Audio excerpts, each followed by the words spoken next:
Sejarah persahabatan Indonesia dan Rusia. Hubungan diplomatik dan bilateral antara Indonesia dan Rusia berlangsung berliku dan dalam 10 tahun terakhir semakin baik. Indonesia menganggap Rusia sebagai kawan penting. Demikian juga sebaliknya. Fakta-fakta sejarah pun menunjukkan bahwa Rusia selama ini tidak pernah meninggalkan Indonesia. Berikut ini di S-Channel Indonesia uraikan sejarah persahabatan Indonesia dan Rusia. Tahun 2026 ini, Rusia dan Indonesia memperingati 76 tahun terjalinnya hubungan diplomatik. Momentum ini menjadi kesempatan yang baik untuk merefleksikan interaksi Rusia-Indonesia sepanjang tahun peringatan 2025, yang diwarnai oleh berbagai kontak penting serta kesepakatan-kesepakatan praktis. Rusia yang sebelumnya bernama Uni Soviet memiliki sejarah kerjasama dan hubungan yang cukup unik dengan Indonesia, bila dibandingkan dengan hubungan Indonesia dengan negara-negara lain. Kedekatan ideologis antara Indonesia dengan Uni Soviet pada awal kemerdekaan Indonesia menjadi salah satu alasan dari kedekatan kedua negara.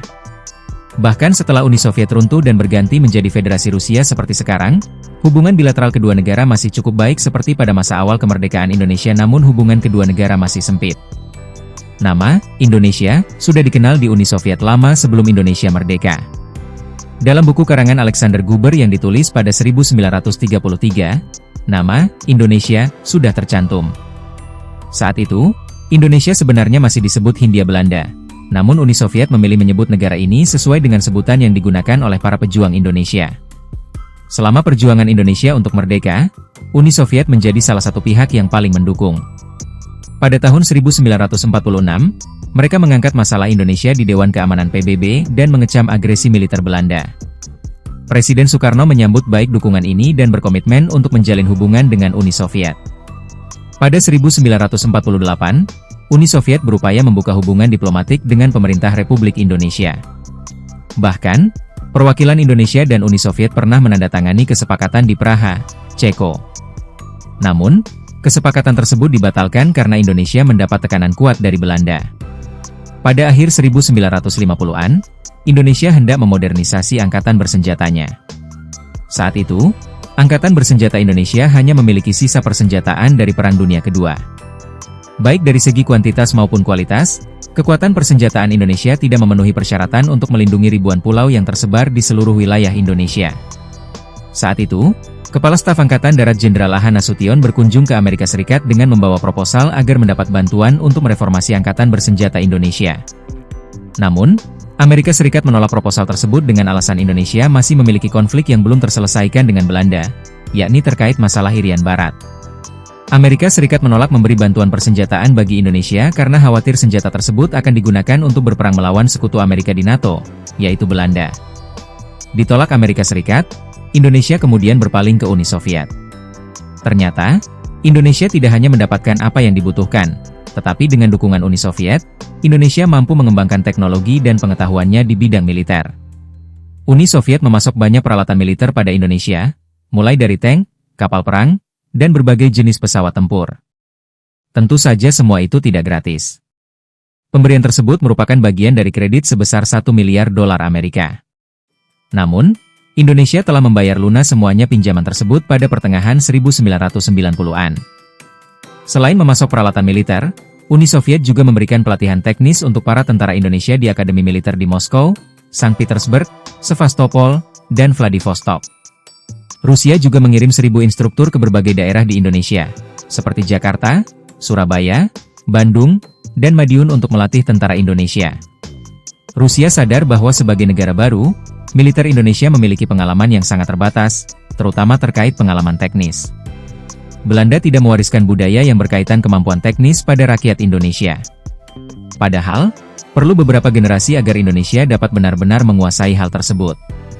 Hubungan diplomatik resmi Indonesia dan Uni Soviet terbentuk pada tahun 1954. Duta Besar pertama Indonesia untuk Uni Soviet, Dr. Subandrio, melakukan serangkaian kunjungan, yang semakin mempererat kerjasama antara kedua negara di bidang politik, ekonomi, dan militer. Kunjungan Presiden Soekarno ke Moskow dan sebaliknya memperkuat ikatan ini. Pada 1956, Indonesia dan Soviet memulai kerja sama bilateral di bidang perdagangan. Presiden RI Soekarno mengunjungi Uni Soviet untuk pertama kalinya. Sejak itu, hubungan kedua negara terus berkembang. Awalnya, Perbedaan ideologi politik dan sistem ekonomi kedua negara sempat membuat hubungan kedua negara tidak berjalan mulus.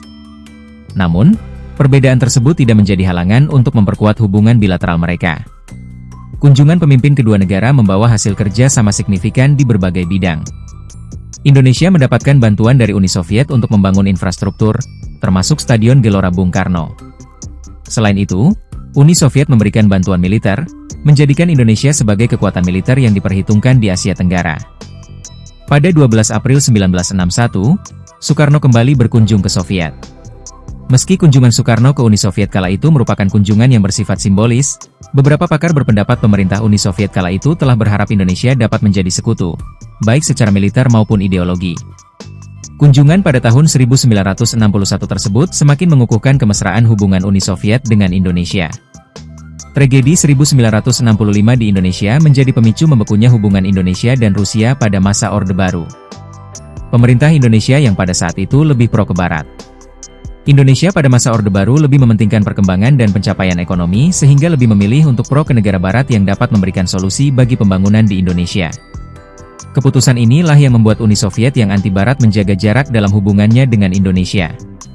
Kebijakan politik negara-negara Barat adalah membendung pengaruh komunis bagi negara-negara yang berhubungan dengannya, maka akan semakin membatasi hubungan Indonesia dengan Uni Soviet dan sekutunya.